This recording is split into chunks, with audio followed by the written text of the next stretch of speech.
राज्यातल्या बातम्यांनंतर आता बघूया देशविदेशातल्या महत्त्वाच्या बातम्या झटपट। 5 देशांच्या सुपरस्टार दौऱ्यावर आज पंतप्रधान नरेंद्र मोदी स्वित्झर्लंडची राजधानी जिनेव्हामध्ये आहेत। स्वित्झर्लंडच्या राष्ट्रपतींशी स्विस बँकांमध्ये असणाऱ्या काळ्या पैशाविषयी मोदींची चर्चा होण्याची शक्यता आहे। न्यूक्लियर सप्लायर्स ग्रुप म्हणजेच एनएसजीमध्ये भारताचा समावेश व्हावा यासाठी स्वित्झर्लंडचा पाठिंबा मिळवण्याचाही मोदी प्रयत्न करणार आहेत। अवघ्या काही तासांच्या या दौऱ्यानंतर पंतप्रधान रात्री अमेरिकेला रवाना होणार आहेत। 2 वर्षातला मोदींचा हा 4था अमेरिका दौरा असेल।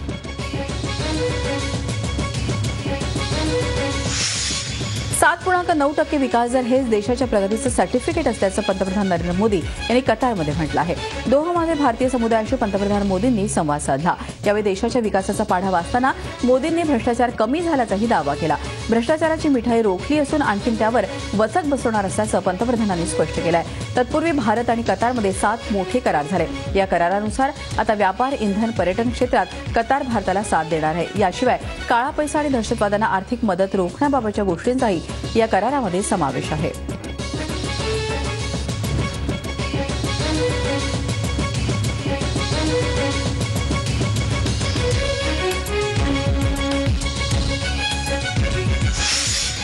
गुजरातमध्ये 2002 मध्ये झालेल्या दंगलीतील गुलबर्ग सोसायटी हत्याकांड प्रकरणातील दोषी ठरवण्यात आलेल्या 24 आरोपींना विशेष न्यायालय शिक्षा ठोठावण्याची आज शक्यता आहे। विशेष तपास पथकाच्या विशेष न्यायालयानं 2 जून रोजी 24 आरोपींना या प्रकरणी दोषी ठरवलं होतं। दोषींपैकी खुनाचा आरोप असलेल्या 11 जणांना सरकारी पक्षातर्फे फाशीची मागणी केली जाण्याची शक्यता आहे, तर 11 जणांना जन्मठेपेची शिक्षा देण्यात यावी अशी मागणी आरोपींच्या वकिलांकडून केली जाऊ शकते। फुटीरतावादी नेता आणि जम्मू काश्मीर लिबरेशन फ्रंटचा प्रमुख यासिन मलिकनं रविवारी पोलिसांवर हल्ला केला। राज्य सरकारनं केलेल्या जमीन वाटपाच्या निर्णयाविरोधात श्रीनगरमध्ये जेकेएलएफचं आंदोलन सुरू आहे। या आंदोलनाला हिंसक वळण लागलं। यावेळी पोलिसांची हुज्जत घालणाऱ्या यासिननं पोलिसांवरती हात उचलला। यासिन मलिक पोलिसाला मारतानाची दृश्य कॅमेऱ्यात कैद झालेली आहेत। दरम्यान मलिकला अटक करण्यात आली असून त्याच्यावरती आणखीन एक गुन्हा असल्याचं त्याची रवानगी मध्यवर्ती कारागृहात करण्यात आलेली आहे। यासिन मलिकला 25 मे रोजी अटक करण्यात आली होती। 3 जूनला तो जामिनावर सुटला। त्यानंतर 2 दिवसात त्याची पुन्हा पोलीस कोठडीत रवानगी करण्यात आली आहे। काँग्रेस विधिमंडळ पक्षाचे नेते व्ही नारायणस्वामी आज पुद्दुचेरीच्या मुख्यमंत्रीपदाची शपथ घेणार आहेत। नारायणस्वामी यांच्यासह काँग्रेसचे 5 आमदार यावेळी मंत्रिपदाची शपथ घेणार आहेत। पुद्दुचेरीच्या नायब राज्यपाल किरण बेदी या नारायणस्वामी यांच्यासह इतर 5 जणांना पद आणि गोपनीयतेची शपथ देतील। आज दुपारी 12च्या सुमारास हा शपथविधीचा कार्यक्रम पार पडेल। इंदिरा गांधी पंतप्रधान असताना खलिस्तान चळवळ मोडून काढण्यासाठी लष्करानं अमृतसरच्या सुवर्ण मंदिरात केलेल्या ऑपरेशन ब्लू स्टारला आज 32 वर्ष पूर्ण होत आहेत। सुवर्ण मंदिरात त्यावेळी चळवळीचा प्रमुख भिंदरनवाले आपल्याकडे शेकडो समर्थकांसह लपून बसला होता। त्याला संपवण्यासाठी देशाच्या इतिहासात प्रथमच देशांतर्गत बंडासाठी लष्कर पाचारण करण्यात आलं। अमृतसरच्या सुवर्ण मंदिरात झालेल्या धुमश्चक्रीत भिंद्रनवालेसोबत शेकडो शीख दहशतवादी मारले गेले होते। संपूर्ण सुवर्ण मंदिरात रक्ताचा साठा पडला होता। या कटू आठवणींना आज 32 वर्ष पूर्ण होतात। यानिमित्त सुवर्ण मंदिरात घेण्यात येणाऱ्या कार्यक्रमाचं कव्हरेज आज प्रथमच मीडियालाही करता येणार आहे। अमेरिकेतल्या ओहायो इथल्या एका न्यायालयात खून खटल्यातल्या आरोपीवर फिल्मी स्टाईलनं हल्ला झाला। हल्लेखोराच्या मुलीच्या आरोपीनं हत्या केली होती। त्याच संदर्भातल्या खटल्याची सुनावणी ओहायो न्यायालयात सुरू होती। मात्र सुनावणी दरम्यान हत्येचा आरोप असलेला हा आरोपी हसत होता। त्याचाच राग घेऊन मृत मुलीच्या वडिलांनी या आरोपीवरती हल्ला केला। दरम्यान पोलिसांनी वेळीच पुढचा अनर्थ टाळला।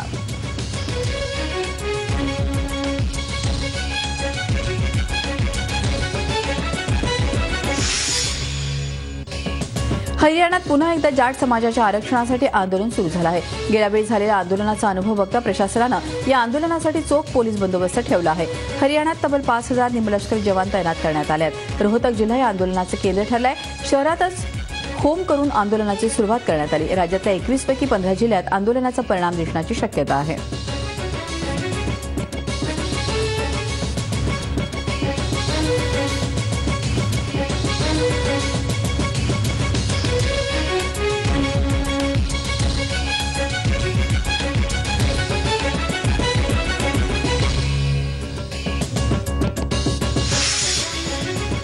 मथुरेमधील हिंसाचारावरून आता राजकारण रंगण्यास सुरुवात झाली आहे. भाजप नेत्यांना इथल्या जवाहरनगर परिसरात जाण्यापासून रोखण्यात आल्यानं वातावरण काही काळ तापलं होतं. दुसरीकडे या हिंसाचारामागे कट असण्याची शक्यता गृहमंत्री राजनाथ सिंग यांनी वर्तवली आहे.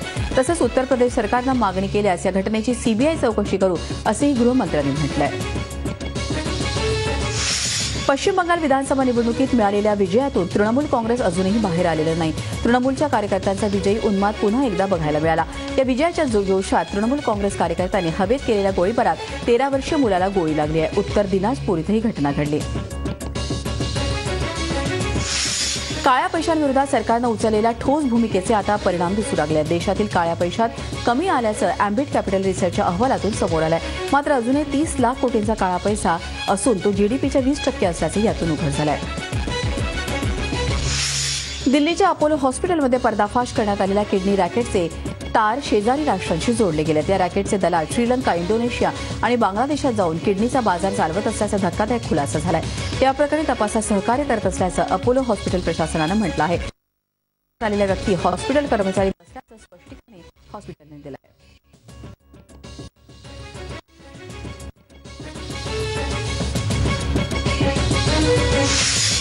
उत्तराखंडमध्ये संध्याकाळच्या सुमारास जोरदार पावसानं हजेरी लावली. अचानक आलेल्या पावसामुळे नागरिकांची धावपळ उडाली. या पावसामुळे वातावरणात आल्हाददायक गारवा निर्माण झाला.